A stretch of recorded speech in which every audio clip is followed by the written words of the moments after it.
Hi అండి, అందరూ బాగుండాలని కోరుకుంటూ F1 ఆర్ F1 ఓపీటీ మీద ఉన్న స్టూడెంట్స్ ప్రస్తుతం ఇండియాకి వెళ్ళి తిరిగి అమెరికాకి రావడం సేఫా కాదా చెప్పే ముందు ఒక చిన్న రిక్వెస్ట్ అండి. మీరు ఈ వీడియో చూస్తుంటే కనుక దయచేసి ఒక లైక్ చేయండి, షేర్ చేయండి, తప్పకుండా సబ్స్క్రైబ్ అయితే చేసుకోండి. ప్రస్తుతం అమెరికాలో ఉన్న పరిస్థితులను బట్టి F1 are F1 OPT students ఇండియాకి వెళ్ళి రావడం అనేది కొంచెం రిస్క్తో కూడుకున్న వ్యవహారం. 60 to 70% రిస్క్ ఫేస్ చేయాల్సి రావచ్చండి. ఎందుకు అని అంటే ఈ మధ్య కాలంలో F1 students are F1 OPT మీద ఉండే స్టూడెంట్స్కి పోర్ట్ ఆఫ్ ఎంట్రీలో చాలా ఎక్కువ రిజెక్షన్స్ ఫేస్ చేస్తున్నారు. మరి పర్టికులర్గా కొన్ని ప్లేసెస్లో కొన్ని పోర్ట్ ఆఫ్ ఎంట్రీస్లో చాలా ఎక్కువ అయింది రిజెక్ట్ చేయడం ఈ మధ్య కాలం లాస్ట్ 1.5 month నుంచి. సో F1 ఆర్ F1 ఓపీటీకి కొంచెం డిఫరెన్స్ ఉందండి.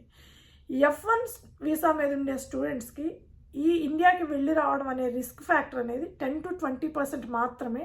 రిమైనింగ్ 80% వాళ్ళకి ఎలాంటి ప్రాబ్లం ఉండదు. ఎందుకంటే ఇండియాకి వెళ్ళిన ప్రతిసారి వాళ్ళు స్టాంపింగ్కి వెళ్ళాల్సిన అవసరం లేదు. First thing. సెకండ్ది, పోర్ట్ ఆఫ్ ఎంట్రీలోకి వచ్చేటప్పుడు వీళ్ళకి మేజర్గా అడిగే కొన్ని క్వశ్చన్స్ ఉన్నాయండి. వాటిల్లో వాళ్ళు క్లారిటీగా ఉంటే పెద్దగా రిస్క్ ఫేస్ చేయాల్సిన అవసరం లేదు.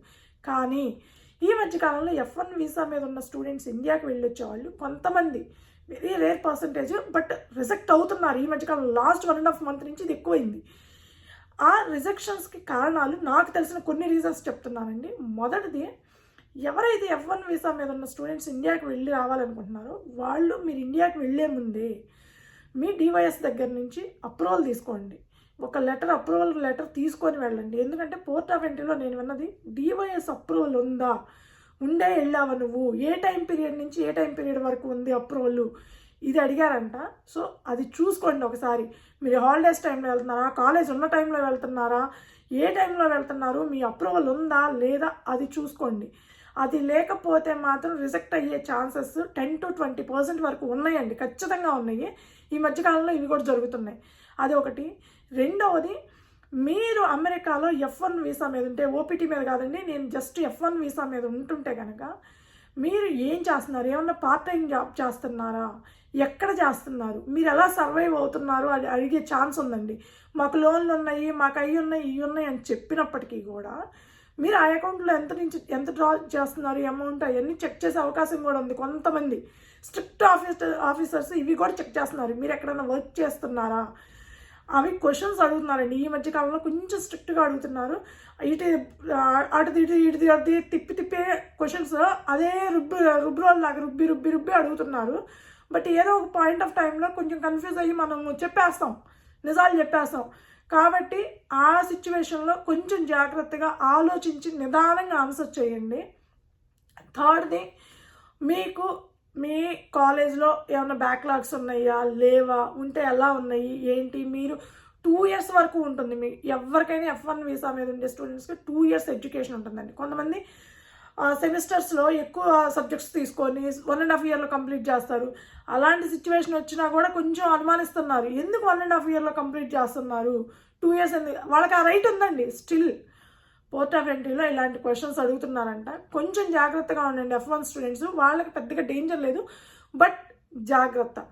మెయిన్గా ఇప్పుడు F1 ఓపీటీ వాళ్ళ గురించి మాట్లాడతానండి. ఈ మధ్య కాలంలో లాస్ట్ 1.5 month నుంచి ఎక్కువ శాతం రిజెక్షన్స్ జరుగుతుంది F1 ఓపీటీ మీద ఉండే స్టూడెంట్స్.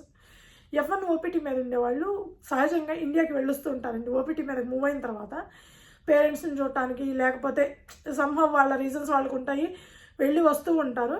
ఈ మధ్యకాలంలో పోర్ట్ ఆఫ్ ఎంట్రీ మెయిన్గా ముఖ్యంగా అబుదాబిలో, చికాగో, లేకపోతే జార్జియా ఇట్లాంటి స్టేట్స్లో చాలా అంటే చాలా, బోస్టన్లో చాలా స్ట్రిక్ట్గా ఉంటున్నారంట. పోర్ట్ ఆఫ్ ఎంట్రీలో చాలా రిజెక్షన్స్ కూడా జరిగినాయండి. ఈ మధ్యకాలంలో చాలా ఎక్కువ రిజెక్షన్ జరిగినాయి. దానికి కారణాలు నాకు తెలిసిన కొన్ని కారణాలు రియల్గా చెప్తున్నానండి. మొదటిది, F1 ఓపీటీ మీద ఉండే స్టూడెంట్స్ పోర్ట్ ఆఫ్ ఎంట్రీకి వచ్చినప్పుడు మీకు పేరోల్ రన్ అవుతుందా లేదా అందరికీ తెలిసిందే. F1 స్టూడెంట్స్ అందరికీ తెలిసిందే. F1 వీసా మీద నుంచి ఓపీటీ మీదకి మీరు ట్రాన్స్ఫర్ అయిన తర్వాత ఆ టైం 3 months ఉంటుంది. మీకు 90 days పీరియడ్ ఉంటుంది. ఆ 90 daysలో మీకు ఎట్టి పరిస్థితుల్లో జాబ్ రావాలి. జాబ్ రాకుండా మీరు అమెరికాలో ఉండటానికి లేదు. 90 days తర్వాత జాబ్ లేకుండా మీరు అమెరికాలో ఉండటానికి లేదు. కాబట్టి కొంతమంది స్టూడెంట్స్ అంట మాకు F1 ఓపీటీ మీద ఉండేవాళ్ళు పేరోల్ రన్ చేయించుకోకుండా మేమేదో ఎన్జిఓస్కి సర్వ్ చేస్తున్నాము, అంటే నాన్ ప్రాఫిట్ ఆర్గనైజేషన్స్లో చేస్తున్నాము, వర్క్ చేస్తున్నాము, లేకపోతే ఏదో సర్వీస్ చేస్తున్నాము, లేదంటే ఏదో వాలంటీర్గా చేస్తున్నామని చెప్తున్నారంట. దాన్ని యాక్సెప్ట్ చేయటం లేదు. అది యాక్చువల్గా ఒకప్పుడు ఉండేదండి. చాలామంది అట్లా చేసేవాళ్ళు. అప్పుడు పట్టించుకోవాలి, ఏదో ఒక వర్క్ చేస్తున్నారు కదా అన్నట్టుగా ఉన్నారు. ఇప్పుడు ఆ రూల్ ఎప్పటి నుంచో ఉంది, బట్ దాన్ని ఇప్పుడు స్ట్రిక్ట్గా చూస్తున్నారు, చెక్ చేస్తున్నారు. యాక్చువల్గా ఇదివరకు చాలామంది స్టూడెంట్స్ అట్లా మేము వాలంటీర్గా చేస్తున్నాము, సర్వీస్ చేస్తున్నాము, లేకపోతే నాన్ ప్రాఫిట్ ఆర్గనైజేషన్స్లో వర్క్ చేస్తున్నాము, వాళ్ళకి సపోర్ట్ చేస్తున్నాం అన్నట్లుగా చెప్తూ ఉంటారు, వాలంటీర్గా చేస్తున్నామని. సో అలౌ చేసేవాళ్ళు, ఎందుకంటే నాన్ ప్రాఫిట్ ఆర్గనైజేషన్స్ కంటే సర్వీస్ కాబట్టి అలౌ చేసేవాళ్ళు. కానీ ఇప్పుడు ఆ రూల్ని స్ట్రిక్ట్గా ఫాలో అవుతున్నారు. పోర్ట్ ఆఫ్ ఎంట్రీలో ఎవరైనా సరే మీ పేరోల్ రన్ అవ్వకుండా మేము అలా చేస్తున్నాము, మేము సర్వీస్ చేస్తున్నామంటే మిమ్మల్ని అలౌ చేయరు అమెరికాలోకి. ఈ రీజన్ మీద ఈ మధ్యకాలంలో చాలా ఎక్కువ పర్సంటేజ్ రిజెక్షన్స్ జరిగినాయండి. రెండవది, మీ పేరోల్ కరెక్ట్గా రన్ అవుతుందా లేదా అనేది చూసుకోండి F1 ఓపీటీ స్టూడెంట్స్. ఎందుకంటే జెన్యున్గా జాబ్ చేసే వాళ్ళకి ఓపీటీ పేరోల్ రన్ అవుతుందండి, వాళ్ళకి ఎలాంటి ప్రాబ్లం లేదు. జెన్యున్గా జాబ్ చేయకుండా ఏదో ఒక పార్ట్ టైం జాబ్ చేస్తా, ఏదో కన్సల్టెన్సీని బేస్ చేసుకొని పేరోల్ రన్ చేయించుకునే వాళ్ళు చాలా అంటే చాలా జాగ్రత్తగా ఉండాలి. ఎందుకనంటే యూజువల్గా కొన్ని కన్సల్టెన్సీస్ ఒక పేరోల్ రన్ చేసి ఒక పేరోల్ ఆపేస్తాయండి. అంటే ఎవ్రీ మంత్ అమెరికాలో 2 పే స్లిప్స్ రన్ అవుతూ ఉంటాయి. అంటే 15 డేస్కి వన్స్, 15 డేస్కి వన్స్. ఇండియాలో లాగా కాదండి, మంత్లీ వన్స్ కాదు. అమెరికాలో ఎవ్రీ 15 డేస్కి ఒక పే స్టెప్ రన్ అవుతుందన్నమాట. సో ఒక పే స్టెప్ రన్ చేసి ఒక 15 డేస్ లీవ్ అని చూపించి ఇట్లా కూడా చేస్తూ ఉంటారు. సో అది కంప్లీట్గా చెక్ చేసుకోండి. రీసెంట్గా జరిగిన విషయం ఏంటి అని అంటే పోర్ట్ ఆఫ్ ఎంట్రీ చికాగోలో జరిగిందండి. యాక్చువల్గా ఆ ఇండియాకి వెళ్ళిన పర్సన్ మామూలుగానే జాబ్ చేస్తున్నారు. జాబ్ చేస్తూ ఉంటే అది జరిగింది ఏంటి అని అంటే, ఇండియాకి వెళ్ళేటప్పుడు అతనికి జాబ్ ఉంది, పేరోల్ రన్ చేశారు, పాపం అప్పటి వరకు బాగానే ఉందంతా. సడన్గా అతను ఇండియాకి వెళ్ళినాక ఇక్కడ పేరోల్ రన్ చేయడం మానేశారు కన్సల్టెన్సీ పీపుల్. కన్సల్టెన్సీనా ఎంప్లాయరా ఎవరో సంథింగ్, వాళ్ళు పేరోల్ రన్ చేయడం ఆపేశారు. తిరిగి అమెరికాలోకి ఎంటర్ అయ్యేటప్పుడు అతను రిజెక్ట్ చేశారు. ఎందుకనంటే నీ లాస్ట్ మంత్ పేరోల్ స్టెప్స్ ఎక్కడ ఉన్నాయి, మీరు పేరోల్ రన్ అవ్వలేదని.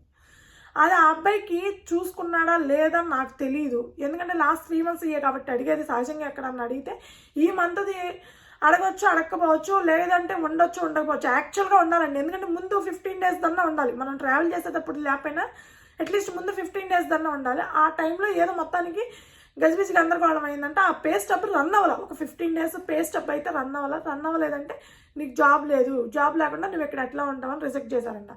సో మీ పే స్టెప్స్, మీరు ఇండియాకి వెళ్తుంటే పర్ఫెక్ట్గా మీ పే స్టెప్స్ రన్ అవుతున్నాయా లేదా, మీరు లీవ్ తీసుకున్నారా లేదా, మీరు లీవ్ తీసుకోకుండా నేను ఇండియాకి వెళ్ళి వర్క్ చేస్తాను, నా పే స్టెప్స్ రన్ అవుతాయి అని ఇట్లాంటి హోప్స్ ఏవీ పెట్టుకోబాకండి. క్లియర్గా ఉండండి ఆ విషయం మీద. ఒకవేళ లీవ్ తీసుకుంటే లీవ్ మెయిల్స్ అన్నీ క్లారిటీగా పెట్టుకోండి. ఎస్పెషల్లీ F1 ఓపీటీ మీద ఉండేవాళ్ళు, మీరు ఒకవేళ క్లయింట్ లొకేషన్లో వర్క్ చేస్తుంటే క్లయింట్ లొకేషన్, క్లయింట్ లెటర్లు కూడా పెట్టుకొని వెళ్ళండి. ఇకపోతే థర్డ్ రీజను, ఒకవేళ F1 ఓపీటీ మీద ఉండేవాళ్ళు మేము ఇన్ హౌస్ ప్రాజెక్ట్ చేస్తున్నామంటే ఆన్ ది స్పాట్ రిజెక్ట్ చేస్తున్నారండి, ఆన్ ది స్పాట్. ఎందుకనంటే ఇన్ హౌస్ ప్రాజెక్ట్ అనేది కంపెనీల వైజ్ అయితే యాక్సెప్ట్ చేస్తున్నారు, కానీ త్రూ కన్సల్టెన్సీస్ ద్వారా మీరు ఇన్ హౌస్ ప్రాజెక్ట్ అంటే యాక్సెప్ట్ చేయటంలా, చెక్ చేస్తున్నారు క్లియర్గా. అది కంపెనీనా, వెండరా, కన్సల్టెన్సీనా ఏందనేది చెక్ చేస్తున్నారు. చెక్ చేసిన తర్వాత ఒకవేళ అది కన్సల్టెన్సీ జస్ట్ సర్వీస్ బేస్డ్, దాంట్లో 25 members ఎంప్లాయీస్ ఉంటారు, అది మొత్తం కన్సల్టింగ్ సర్వీసెస్ అని వాళ్ళకి అనుమానం వచ్చిన మరుక్షణం ఇమ్మీడియట్గా ఆన్ ది స్పాట్లో రిజెక్ట్ చేస్తున్నారు, అమెరికాలోకి అలౌ చేయట్లేదు. సో ఎవ్వరూ ఇన్ హౌస్ ప్రాజెక్టులో చేస్తున్నామని చెప్పమాకండి, అవసరమే లేదు. మీకు జాబ్ ఉంటే చూడండి, జాబ్ లేకపోతే లీవ్లో అని చెప్పండి. అప్పుడు దాకా ఒకవేళ జాబ్ చేశారనుకోండి, జాబు ఏదో సమ్ ఇష్యూస్ వల్ల మీరు ఇండియాకి వెళ్ళినప్పుడు పోయిందనుకోండి, మేము లీవ్లో వెళ్ళామని చెప్పండి సింపుల్గా. అంతే తప్ప మేము ఇన్ హౌస్ ప్రాజెక్ట్ చేస్తున్నామని చెప్పొద్దు. ఇన్ హౌస్ ప్రాజెక్ట్ చేస్తున్నామని H1B వాళ్ళు చెప్పినా కూడా ఆన్ ది స్పాట్లో రిజెక్ట్ చేస్తున్నారు పోర్ట్ ఆఫ్ ఎంట్రీలో. సో ఇన్ హౌస్ ప్రాజెక్ట్ అని ఎవ్వరు చెప్పబాకండి. ఇలా F1 ఓపీటీ మీద ఉండే స్టూడెంట్స్కి చాలా అంటే చాలా ప్రాబ్లం అవుతుందండి. ఈ మధ్యకాలంలో చాలా ఎక్కువగా రిజెక్ట్ అవుతున్నారు ఇండియాకి వెళ్ళొచ్చాళ్ళు. కాబట్టి మీరు కరెక్ట్గా జాబ్ ఉందా లేదా, ఉంటే మీ పే స్టెప్స్ కరెక్ట్గా రన్ అవుతున్నాయా లేదా, బ్యాంక్ స్టేట్మెంట్స్, పే స్టెప్స్ కూడా అడుగుతున్నారంటే F1 ఓపీటీ వాళ్ళని. సో అన్నీ క్యారీ చేయండి, క్లయింట్ లెటర్స్తో సహా H1B వాళ్ళని మొత్తం క్యారీ చేయండి. ఏది చిన్న మిస్టేక్ కనిపించినా కూడా అవుట్. మనం ఈ అమెరికాలోకి ఎంటర్ అవ్వడం అనేది ఆల్మోస్ట్ ఇంపాసిబుల్ అయిపోయేటట్టుంది. చాలా అంటే చాలా స్ట్రిక్ట్గా ఉంటున్నారు. సో మీరు పోర్ట్ ఆఫ్ ఎంట్రీలోకి వచ్చేటప్పుడు కూడా ఏ పోర్ట్ ఆఫ్ ఎంట్రీలో వస్తున్నారనేది చూసుకోండి. ఎక్కడ పడితే అక్కడ స్ట్రిక్ట్గా ఉండే కాడ వెళ్ళబాకండి. ఏదన్నా రిస్క్ ఉంది అనుకుంటే మీరు వెళ్ళబాకండి అటు పక్కకి. కొంచెం దూరమైన తక్కువ రేట్లకు వస్తాయి. అక్కడికైతే ఫ్లైట్లు తక్కువ, ఒక 5,000 తగ్గితే 10,000 5,000 కోసం చూసుకుంటే అసలు కంప్లీట్గా వెనక్కి వెళ్ళిపోవాల్సి వచ్చింది. సో కొంచెం లిబరల్గా ఉండే పోర్ట్ ఆఫ్ ఎంట్రీ అట్లాంటివి చూసుకోండి. ఇది జస్ట్ నా సజెషన్ మాత్రమేనండి. నేనేమి క్లూలు హింట్లు ఇవ్వడం లేదు. నా జస్ట్ మన వాళ్ళ మీద ఉండే చిన్న ఆలోచన అనమాట. అందుకే చెప్తున్నాను. ఎవరైనా చికాగో చాలా స్ట్రిక్ట్, అది ఎప్పటి నుంచో అందరికీ తెలిసింది. చికాగో ఒకటి, బోస్టన్ ఒకటి, ఇవి చాలా అంటే చాలా స్ట్రిక్ట్ అండి. అవి అందరికీ తెలిసిందే. నేను వచ్చేటప్పుడు కూడా బోస్టన్కే వచ్చాను. బోస్టన్లో నేను H4 అయ్యుండి, నేను EAD కూడా కాదండి, జస్ట్ H4 మీద పసిపిల్లలను తీసుకొని వస్తున్నా కూడా నన్ను మామూలుగా టార్చర్ పెట్టాలి. ఆల్మోస్ట్ 22 క్వశ్చన్స్ అడిగారు. H4 వాళ్ళని అన్ని క్వశ్చన్స్ ఎవరిని అడగరంట. అసలు 1 or 2 క్వశ్చన్స్ అడిగి పంపించేస్తారంట. ఆ ఆఫీసర్ కొత్తగా జాయిన్ అయినట్టున్నారు, కొత్త అనమాట. ఆయనకి పెద్దగా ఏంటి ఎలా అనేది తెలియదట్టుంది. నన్ను నేను వేరే క్యూలో ఉన్న దాన్ని కూడా పిలిచాడనమాట, రండి ఇక్కడికి అని చెప్పి. వెళ్తే 22 క్వశ్చన్స్ అడిగారండి. ఈ రోజుకి చెప్తాను ఆ 22 క్వశ్చన్స్ ఏమి అడిగారండి, టక్క చెప్పేస్తాను. 22 క్వశ్చన్స్ అడిగారు. బోస్టన్ చాలా స్ట్రిక్ట్గా ఉంటుందండి. సో చికాగో ఒకటి, బోస్టన్ ఒకటి, ఇప్పుడు కొత్తగా జార్జియాలో కూడా కొంచెం స్ట్రిక్ట్గా ఉంటున్నారంట. జార్జియా ఒకటి, నెక్స్ట్ ఇంకోటి ఏదో స్టేట్ పేరు విన్నానండి, అక్కడ కూడా విపరీతంగా రిజెక్ట్ చేస్తున్నారంట. సో మీరు వచ్చేటప్పుడు ఏ స్టేట్కి వస్తున్నారు, ఏ పోర్ట్ ఆఫ్ ఎంట్రీలోకి వస్తున్నారు అనేది చూసుకొని ప్లాన్ చేసుకొని రండి. ఏదన్నా మీకు చిన్న డౌట్లు ఉన్నాయనుకోండి, నాది ఇట్లా pay stub last month run అవ్వలేదు, లేకపోతే ముందు రన్ అవ్వలేదు, ఇట్లాంటి చిన్న డౌట్లు ఉంటే కొంచెం లిబరల్గా ఉండి పోర్ట్ ఆఫ్ ఎంట్రీకి రండి. కాస్త ఒక 5,000 10,000 ఖర్చు అయినా ప్రాబ్లం లేదు. మనకి ఫ్లైట్ టికెట్లు అవన్నీ కాదు కదండి. ఒక 5,000 10,000లో మనం సాధించేది ఏమి లేదు. మనం జాగ్రత్తగా అమెరికా లోపలికి రావడం కదా మనకు కావాల్సింది లీగల్గా. సో లీగల్గా రావాలి అనుకున్నప్పుడు చిన్నవి జాగ్రత్తగా చెక్ చేసుకొని మీరు వచ్చేటప్పుడు కాస్త లిబరల్గా ఉండే పోర్ట్ ఆఫ్ ఎంట్రీలోకి వచ్చి పడితే హ్యాపీగా లోపలికి రావచ్చు అనమాట. సో F1 వీసా మీద ఉండే వాళ్ళకి కొద్దిగా ఉంటే రిస్క్, F1 OPT మీద ఉండే వాళ్ళకి చాలా అంటే చాలా ఎక్కువ రిస్క్ ఉందండి.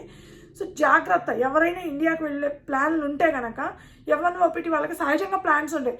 మ్యారేజెస్, అమ్మాయిలకైతే మ్యారేజెస్ ఫిక్స్ అవ్వడం, అబ్బాయిలకైనా సరే మ్యారేజెస్ అని, లేకపోతే ఇంట్లో ఎవరిదన్నా ఓన్ బ్రదర్ సిస్టర్ మ్యారేజెస్ అని, ఇట్లాంటివి ఏదన్నా సంథింగ్ ఎమర్జెన్సీ అని చెప్పి ఇట్లా వెళ్తూ ఉంటారు సహజంగానే. ఎందుకంటే వాళ్ళకి వీసా ఇంటర్వ్యూలు అవసరం లేదు కాబట్టి హ్యాపీగా వెళ్ళి రావచ్చు. కానీ పోర్ట్ ఆఫ్ ఎంట్రీలో మాత్రం ఖచ్చితంగా జాగ్రత్తగా ఉండండి. ఇది F1 OPT వాళ్ళు ఇండియాకి వెళ్ళి రావాలి అంటే ఫేస్ చేయాల్సిన రిస్క్లు. సో ఈ వీడియో మీకు నచ్చుంటే కనుక దయచేసి ఒక లైక్ చేయండి, షేర్ చేయండి, తప్పకుండా సబ్స్క్రైబ్ అయితే చేసుకోండి. లైక్ చేయడం మాత్రం మర్చిపోకండి ప్లీజ్. Thank you.